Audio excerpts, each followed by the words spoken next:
मैं भास्कर आप सबका भास्कर एजुकेशन पर स्वागत करता हूं। आज से हम ट्रायंगल्स यानी कि त्रिभुज टॉपिक स्टार्ट करते हैं, जिसमें हम बेसिकली क्लास 10th के सिलेबस को कवर करेंगे। ये हमारा 6-7 पार्ट में कवर होगा। तो क्लास 10th में हमें ट्रायंगल के सिमिलरिटी के बारे में पढ़ना है। तो सिमिलरिटी जानने से पहले हम थोड़ा सा दिमाग पर अगर जोर डालें तो हमें याद होगा कि क्लास 9th में हमने त्रिभुज के सर्वांग समता के बारे में पढ़ रखा है, यानी कि कॉन्ग्रुएंसी ऑफ ट्रायंगल पढ़ रखा है। कॉन्ग्रुएंसी ऑफ ट्रायंगल क्या होता है, पहले हम इस पे डिस्कस करेंगे, तभी हमें पता चलेगा कि कॉन्ग्रुएंसी एंड सिमिलरिटी में क्या अंतर होता है, समरूपता तथा सर्वांग समता में क्या अंतर होता है, और इस बार हमें क्या हट कर पढ़ना है। तो अगर मैं किसी दो ऑब्जेक्ट की बात करूं, जो दोनों ऑब्जेक्ट एक दूसरे के सेम साइज है, सेम आकार का है तथा उसके रंग रूप भी एक जैसा है, तो हम कहते हैं कि ये दोनों ऑब्जेक्ट सर्वांगसम है। यानी कि अगर मैं पहला ऑब्जेक्ट बॉल लिया हूँ, दूसरा भी बॉल लिया, दोनों एक ही रेडियस का है, दोनों एक ही कलर का है, तो हम कह सकते हैं कि वो सर्वांगसम है, बिल्कुल उसका डुप्लीकेट है। बट समरूपता में हम देखते हैं कि आकार सेम हो, यानी कि अगर एक बड़ा आदमी है और एक छोटा आदमी है, आकार सेम हो लेकिन उसका साइज अलग हो, तो हम कहेंगे कि वो समरूप है। जैसे अगर आप मान लीजिए कि एक ट्रायंगल हम लेते हैं, जैसे हम मान लेते हैं कि हमारे पास दो ट्रायंगल है,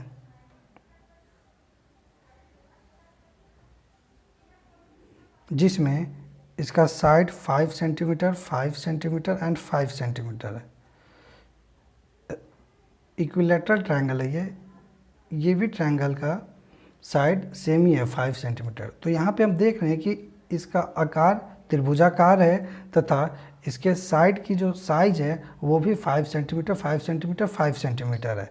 और इसके एंगल की बात करें तो आप जानते हैं इक्विलैटरल में 60 डिग्री होता है, एंगल भी सेम है, मतलब इसका आकार, शेप, सारा चीज़ सेम है, तो इसे हम कहेंगे कि ये सर्वांगसम है, यानी कि कॉन्ग्रुएंस है। बट अगर मैं एक ट्रायंगल का बात करूं जिसमें ये मान लीजिए 6 सेंटीमीटर, ये भी 6 सेंटीमीटर, ये भी 6 सेंटीमीटर है, तथा एक और ट्रायंगल मैं ड्रॉ करता हूं जिसमें ये 3 सेंटीमीटर है, ये 3 सेंटीमीटर, ये 2 सेंटीमीटर है, लेकिन ये एंगल 60 डिग्री है और ये भी एंगल 60 डिग्री है, ये एंगल भी 60 डिग्री है और ये भी एंगल 60 डिग्री है, तो हम कह सकते हैं, देखिए इसका साइज अलग अलग है, साइज अलग अलग है, लेकिन इसका शेप देखिए त्रिभुजाकार है, तो हम कह सकते हैं कि ये इसी के जैसा ये दिखता है, बस देखने में छोटा है, तो उसे हम कहते हैं समरूपता, यानी कि सिमिलरिटी। तो आई होप आप समझ गए होंगे कि कॉन्ग्रुएंसी एंड सिमिलरिटी में क्या डिफरेंस होता है। तो अभी हमने देखा कि सिमिलरिटी एंड कॉन्ग्रुएंसी में क्या डिफरेंस होता है। अब हम देखते हैं कि हमें ये सिमिलरिटी ऑफ ट्रायंगल पढ़ने की क्या आवश्यकता है। तो आप सोचिए कि जैसे माउंट एवरेस्ट बहुत ऊंचा पर्वत है, हिमालय पर्वत बहुत ही ऊंचा पर्वत है, तथा चंद्रमा की दूरी पृथ्वी की दूरी से, पृथ्वी के अपेक्षा बहुत दूर है, या पृथ्वी से अगर हम तुलना करें तो चंद्रमा बहुत दूर है। तो क्या ये सब का मेजरमेंट कैसे पॉसिबल हो पाता है? क्या आपने कभी इसके बारे में सोचा है? क्या हम यहाँ पृथ्वी से चंद्रमा तक कोई फीता लगाते हैं, या अर्थ से लेकर माउंट एवरेस्ट की चोटी तक कोई फीता के माध्यम से हम उसकी हाइट मापते हैं? नहीं, ऐसा नहीं होता है। इसका मेजरमेंट हम लोग इनडायरेक्ट मेथड से करते हैं, जो सिर्फ और सिर्फ ये सिमिलरिटी के सिद्धांत पे ही काम करता है। इसीलिए हमें सिमिलरिटी के बारे में पढ़ना आवश्यक हो जाता है। चलिए अब हम सीखते हैं कि समरूपता को हम कैसे पहचानेंगे। अगर हमारे पास 2-3 स्ट्रक्चर दे दिया जाए तो हम कैसे पता करेंगे कि वो तीनों एक दूसरे से समरूप है या नहीं है। तो देखिए यहाँ पर मैं एक रेक्टेंगल ड्रॉ कर रहा हूँ। रेक्टेंगल का आपको पता है कि चारों एंगल 90 डिग्री के होते हैं। ये A, B, C, D है। इसके जस्ट बगल में मैं एक इससे छोटा रेक्टेंगल ड्रॉ कर रहा हूँ, जिसका आप कुछ भी नाम दे सकते हैं। एक और मैं रेक्टेंगल ड्रॉ कर रहा हूँ, इसको आप P, Q, R, S कह लीजिए, इसको L, M, N, O कह लीजिए। अब यहाँ पे सपोज कीजिए कि AB का जो लेंथ है वो 16 सेंटीमीटर है, इसको आप 12 सेंटीमीटर एज्यूम कीजिए तथा इसका 4 सेंटीमीटर। वैसे ही इसका 8 सेंटीमीटर है, इसका 4 सेंटीमीटर है, इसका 2 सेंटीमीटर है। तो अब हमारे पास सवाल ये है कि क्या ये रेक्टेंगल एक दूसरे से सिमिलर हैं या नहीं हैं।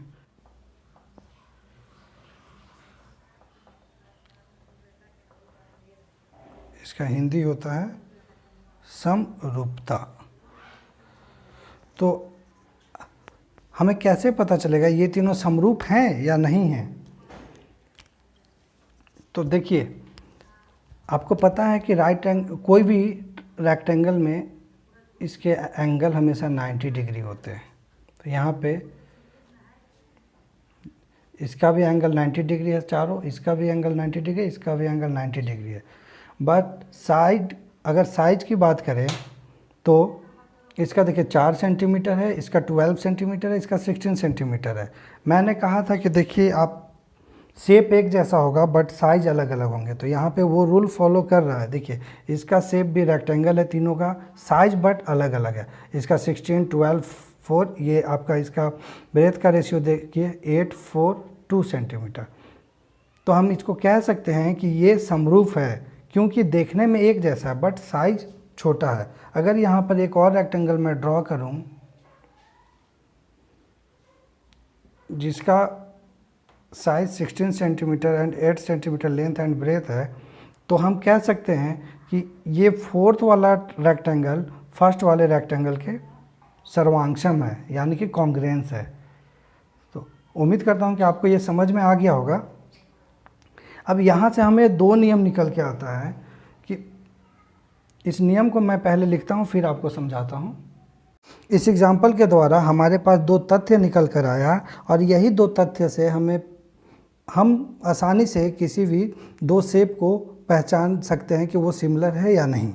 तो देखिए ये दो तथ्य क्या है। देखिए भुजाओं की समान संख्या वाले दो बहुभुज, देखिए संख्या समान होनी चाहिए उनकी साइड की, समरूप होती है यदि पहला संगत कोण बराबर हो, यानी कि कॉरस्पॉन्डिंग एंगल बराबर हो। अगर मैं इस साइड का बात कर रहा हूँ और इस साइड का बात कर रहा हूँ तो यहाँ पर भी मैं इसी साइड का बात करूँगा और इसी साइड का बात करूँगा, तो ये कॉरस्पॉन्डिंग एंगल कहलाता है सेम साइड का। ठीक है, तो सेम साइड के कॉरस्पॉन्डिंग एंगल इक्वल हो तथा उनकी संगत भुजाएं एक ही अनुपात में हो। यानी कि अगर देखिए यहाँ पे 16 सेंटीमीटर है, ये 8 सेंटीमीटर है, तो इसका कॉरस्पॉन्डिंग साइड 12 सेंटीमीटर है और इसका कॉरस्पॉन्डिंग साइड 8 सेंटीमीटर और इसका कॉरस्पॉन्डिंग साइड 4 सेंटीमीटर है। तो जब यहाँ पे हम इसको, ये देखिए 4 2 जा 8 है, अगर यहाँ पे 8 सेंटीमीटर रहता तो देखिए रेशियो सेम हो जाएगा, 4 2 जा 8, 8 2 जा 16। तो हम कह सकते हैं कि ये रेक्टेंगल और ये रेक्टेंगल एक दूसरे का सिमिलर है। समझ रहे हैं, हम क्रॉसपॉन्डिंग एंगल देखेंगे इक्वल हो, तो यहाँ पे क्रॉसपॉन्डिंग एंगल देख रहे हैं ये 90 डिग्री है और ये भी 90 डिग्री है, और उनके जो क्रॉसपॉन्डिंग साइड का जो रेशियो है वो हमेशा सेम होना चाहिए, जैसे 8 2 जा 16, 4 2 जा 8। तो ये नियम बहुत ही इंपॉर्टेंट है, इसे आप लिख लीजिए और याद रखिएगा। एक बार मैं फिर से रिपीट कर देता हूँ। भुजाओं की समान संख्या वाले दो बहुभुज समरूप होते हैं यदि फर्स्ट संगत कोण बराबर हो तथा दूसरा इनकी संगत भुजाएं एक ही अनुपात में हो। आप इसे नोट डाउन कीजिए। अब हम चलते हैं सवाल की तरफ। देखिए हमने दो सवाल यहाँ पर लिया है। इसमें क्वेश्चन 1 एंड क्वेश्चन 2 में आप देखिए, क्वेश्चन 1 में एक हमारे पास रेक्टेंगल है, इसे फिगर 1 आप कह सकते हैं, इसे फिगर 2 कह लीजिए। ये भी फिगर 1 है, फिगर 2 है क्वेश्चन नंबर 2 का। ABCD स्क्वायर है तथा PQRS भी स्क्वायर है, और यहाँ पर हमें चेक करना है कि क्या ये दोनों फिगर एक दूसरे के सिमिलर है या नहीं। तो अभी मैंने जो आपको बताया था, सिमिलरिटी चेक करने के लिए हमारे पास दो रूल है। एक हमारा संगत कोण बराबर होने चाहिए, संगत कोण इक्वल होने चाहिए, इक्वल। सेकेंड, संगत साइड यानी कि संगत भुजा यानी कि क्रॉसपॉन्डिंग साइड का रेशियो अनुपात सेम होना चाहिए, मतलब इक्वल होना चाहिए। ये दोनों अगर वेरी करेगा तभी कोई भी दो आकृति सिमिलर होगी। तो यहाँ पर देखिए ABCD, यहाँ पर हम देखते हैं कि ABCD का ये चारों साइड का जो साइज है वो 3 सेंटीमीटर, लेंथ 3 सेंटीमीटर है, लेकिन दूसरे वाले स्क्वायर में साइड 3.5 सेंटीमीटर 3.5 सेंटीमीटर है। और हम देख रहे हैं कि इसका अगर कॉरस्पॉन्डिंग एंगल 90 डिग्री है, इसका भी 90 डिग्री है, तो फर्स्ट नियम तो लागू हो गया कि संगत कोण इक्वल है, संगत कोण इक्वल है, संगत कोण इक्वल है। बट क्या इसका साइड का लेंथ इक्वल है? इसका 3 सेंटीमीटर, इसका 3 सेंटीमीटर है। तो चूंकि यहाँ पर ये दोनों स्क्वायर के साइड का लेंथ इक्वल नहीं है, जिसके कारण हम कहेंगे कि आकृति 1 तथा आकृति 2 एक दूसरे के सिमिलर नहीं है, इसमें सिमिलर नहीं है, इसे क्रॉस कर देंगे। अब सेकेंड वाला हम देखते हैं। यहाँ पर हम देख रहे हैं कि इसका साइड 21 सेंटीमीटर है, इसका साइड 4.2 सेंटीमीटर है। हम यहाँ देख रहे हैं 21 में अगर हम 2 से मल्टीप्लाई कर दें तो 42 हो जाएगा। अगर 21 में अगर हम 2 से मल्टीप्लाई करें तो ये 4.2 आ जाएगा। ठीक है, मतलब कि ये 2 टाइम्स है, ये भी 2 टाइम्स है, ये भी 2 टाइम्स है, ये भी 2 टाइम्स है, मतलब इसका साइड 2 टाइम्स है। तो हम कह सकते हैं कि रेशियो का अनुपात तो सेम है, उसके साइड का रेशियो सेम है, बट क्या एंगल उनका संगत एंगल 90 डिग्री है? नहीं है, ये 90 डिग्री, ये 90 डिग्री है, इसका पता ही नहीं है ये इसका एंगल क्या होगा। तो यहाँ पर भी हम कहेंगे, चूँकि यहाँ पे हमें यह पता चल गया कि संगत भुजा का अनुपात इक्वल है बट संगत कोण इक्वल नहीं है, इसीलिए ये दोनों आकृति भी एक दूसरे के सिमिलर नहीं होगी। तो ये दो नियम से ही हमेशा चेक होगा, आप इसको समझ पा रहे होंगे। चलिए अब हम एक्सरसाइज 6.1 को करते हैं। ये फिल इन द ब्लैंक्स मैं एनसीईआरटी के एक्सरसाइज 6.1 से उठाया हूँ।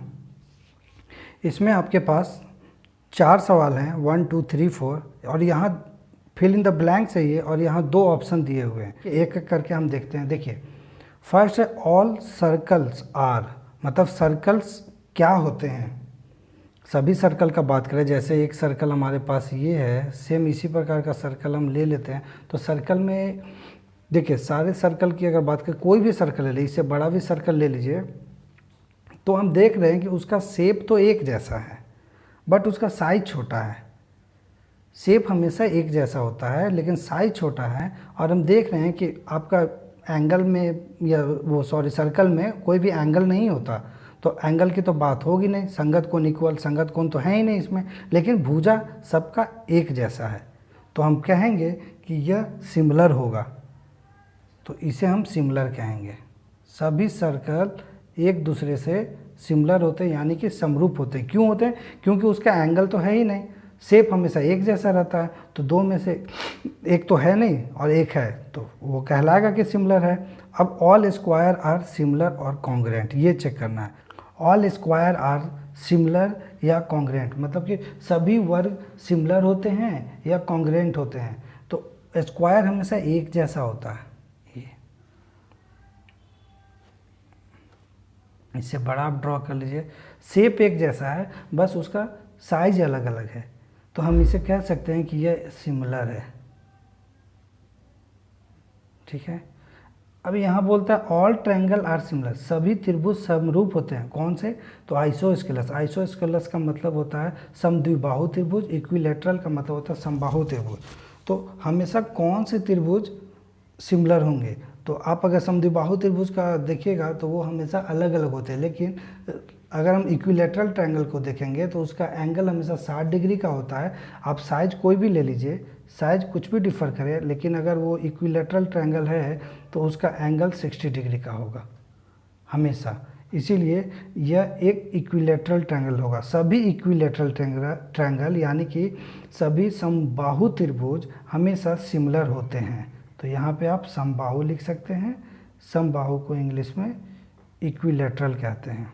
4th नंबर देखिए, 2 polygons of the same number of side are similar. बोलता है कि जो भी 2 पॉलीगन्स दिया, पॉलीगन्स का मतलब होता है कि बहुभुज, जिसमें मतलब 5 साइड भी हो सकते हैं, 6 साइड भी हो सकते हैं। तो 2 सेम है, मान लीजिए 6 साइड वाले ही हैं, तो उनके साइड सिमिलर हैं, वो पॉलीगन्स एक दूसरे के सिमिलर है। तो सिमिलर होने के लिए क्या कंडीशन होना चाहिए? तो करॉस्पॉन्डिंग एंगल इक्वल होना चाहिए। अभी देखिए, करॉस्पॉन्डिंग एंगल इक्वल होना चाहिए तथा and their corresponding side are proportional.